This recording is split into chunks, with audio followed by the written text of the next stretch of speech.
पांडे इलाहाबाद। दोस्तों मैं आप लोगों को बताना चाहता हूं कि 72,825 शिक्षक भर्ती का जो कंटेम्प्ट मैटर चल रहा है, जिसमें 1100 याचिकाकर्ताओं में जो 259 लोग थे रिस्पोंडेंट, उसमें से दोस्तों लगभग मेरे ख्याल से सारे रिस्पोंडेंट तो नहीं, क्योंकि कुछ रिस्पोंडेंट ऐसे भी थे जो कि 69,000 जॉब पा चुके हैं।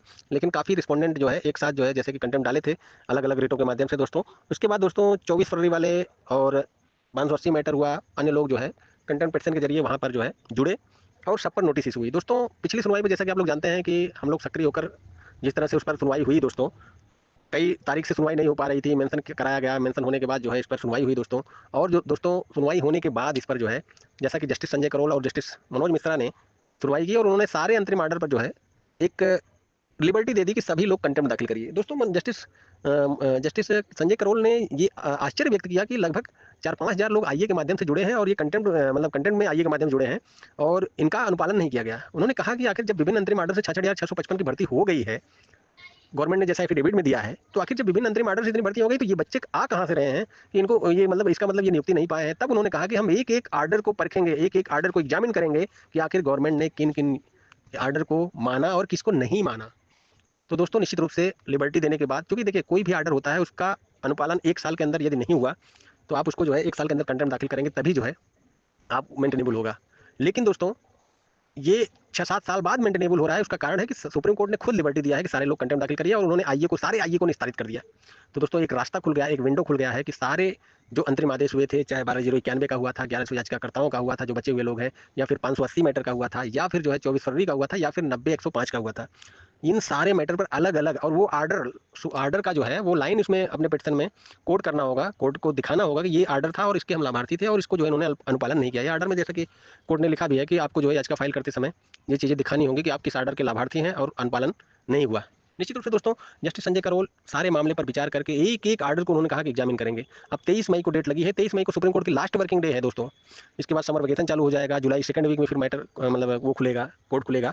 लेकिन दोस्तों मुझे लगता है चूंकि 4-5 अंतरिम आर्डर है, चारों पांचों अंतरिम आर्डर में उस तारीख पर देखिए किस अंतरिम आर्डर पे वो सुनते हैं, क्योंकि देखिए इसमें एक एक अंतरिम आर्डर को परखेंगे तो टाइम लगेगा और 4-5 अंतरिम आर्डर हैं और चारों पांचों। अब लेकिन देखना है कि वो कौन सा अंतरिम आर्डर पहले सुनते हैं, क्योंकि देखिए जिस हिसाब से उन्होंने कहा था एक एक अंतरिम आर्डर को परखेंगे, मुझे लगता है कि एक दिन में एक अंतरिम आर्डर परखेंगे वो, क्योंकि टाइम लगेगा उसमें सुनवाई में। इसके बाद उसमें बहस होगी, गवर्नमेंट वकील ऐश्वर्या भाटी उसका खंडन करेंगे। क्योंकि दोस्तों आपको मैं बताना चाहता हूँ कि ऐश्वर्या भाटी जो गवर्नमेंट वकील हैं वो शांत तो बैठेंगी नहीं, वो निश्चित रूप से उस पर बहस करेंगी, तो उनका भी पक्ष सुनना होगा। बाद में जो है जो पिटिशनर के वकील हैं उनका भी पक्ष सुना जाएगा। तो एक एक आर्डर सुनने में मुझे लगता है कि अगर एक दिन में 2 भी आर्डर सुनेंगे तो 5-6 आर्डर है तो 2-3 डेट लग सकती है, ऐसा मेरा मानना है। लेकिन दोस्तों किस आर्डर को सुन लेंगे पहले, ये कुछ मतलब क्लियर नहीं है। हो सकता है वो पहले दिन 1100 याचिकाकर्ताओं जो बचे लोग हैं उस पे सुन लें और उन्होंने वो एक आर्डर पारित कर दें, हाँ भाई इनका आर्डर सही था, इन 259 में से जो लोग कोर्ट में आ गए हैं इनको नियुक्ति दिया जाए। या फिर दूसरी डेट पर फिर या उसी डेट पे फिर और भी जो 90-105 है या 12,091 है कुछ भी वो। लेकिन मुझे लगता है कि एक एक आर्डर को परखने के लिए उनको एक एक आर्डर को डीपली सुनना पड़ेगा। एक चीज़ तो स्पष्ट है दोस्तों कि 72,825 का जो मैटर जब डिसाइड हुआ था 25 जुलाई 2017 को,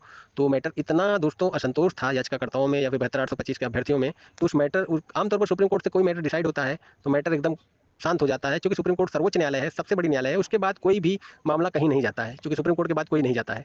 लेकिन दोस्तों हाई कोर्ट से लेकर सुप्रीम कोर्ट तक इस मैटर पर हजारों याचिका हुई, इसका मतलब है कि वो आर्डर सही नहीं था। हालांकि जो है सुप्रीम कोर्ट का आर्डर सबको पालन करना चाहिए, लेकिन अब जो है जस्टिस संजय करोल ने स्पष्ट कह दिया कि हम एक एक आर्डर को परखेंगे। उस समय तत्कालिक सचिव संजय सिन्हा ने कोर्ट को गुमराह किया था कि विभिन्न अंतरिम आर्डर का पालन हो गया और उससे खाली 66,000 भर्ती हुई। अब उसी को जस्टिस जो है परखेंगे कि इस आर्डर का पालन हुआ कि नहीं हुआ, क्यों नहीं हुआ, वो सारी चीजें और आदेश पारित करेंगे। निश्चित रूप से इसके बाद इस कंटेम्प्ट के बाद 72,825 का जो मुद्दा है दोस्तों, मुझे लगता है कि कहीं ना कहीं जो है ये एक तरह जो भी आदेश होगा एक सर्वमान्य आदेश होगा, वो चाहे पक्ष में हो चाहे विपक्ष में। वैसे जिस तरह से जस्टिस संजय करोल जी इस समय जो है लिबरल जज के रूप में जाने जाते हैं और पिटिशनर की तरफ से इनका जो है, जो मैं जहाँ तक उनको देखा हूँ पिटिशनर को की तरफ जो है थोड़ा झुकाव रहता है, तो इससे लगता है कि मुझे कि जस्टिस संजय करोल जी इस पर एक पॉजिटिव आदेश पारित कर सकते हैं। फिलहाल तो जैसी सूचना रहेगी मैं आपको देता रहूंगा दोस्तों।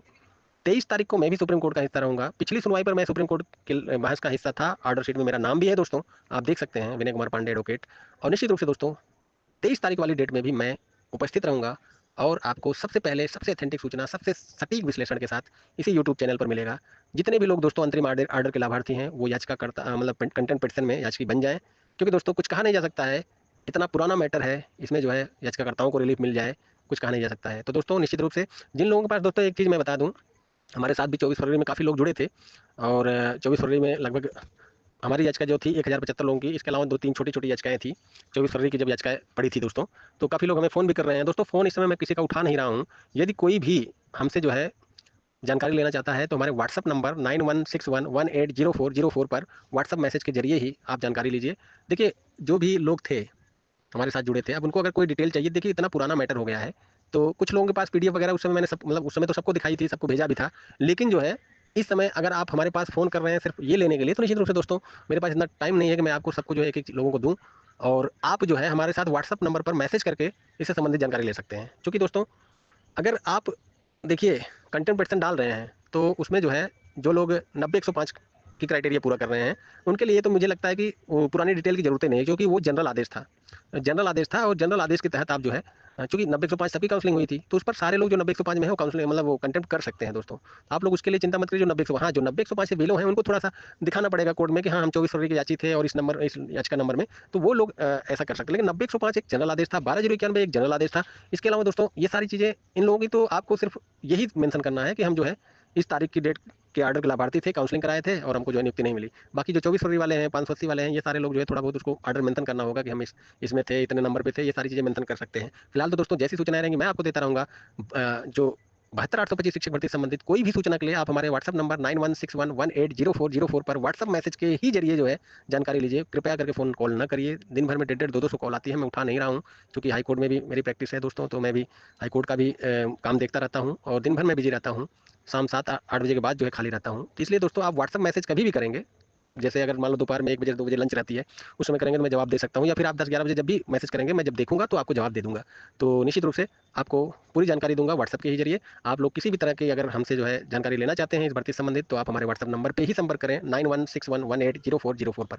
बाकी दोस्तों कॉल मत करिए। मैं एडवोकेट विनय पांडे प्रयागराज 72,825 के समस्त अंतरिम ऑर्डर के लाभार्थी जितने भी हैं, सबको एक बार पुनः कोर्ट ने मौका दिया है, अच्छे से लड़ लीजिए। ये जो है निश्चित रूप से जो भी आदेश आएगा उसको हमको स्वीकार करना होगा, और कहीं न कहीं दोस्तों इस ऑर्डर से 72,825 के सारे विवाद का अंत होने की पूरी संभावना है। धन्यवाद। मैं एडवोकेट विनय पांडे प्रयागराज।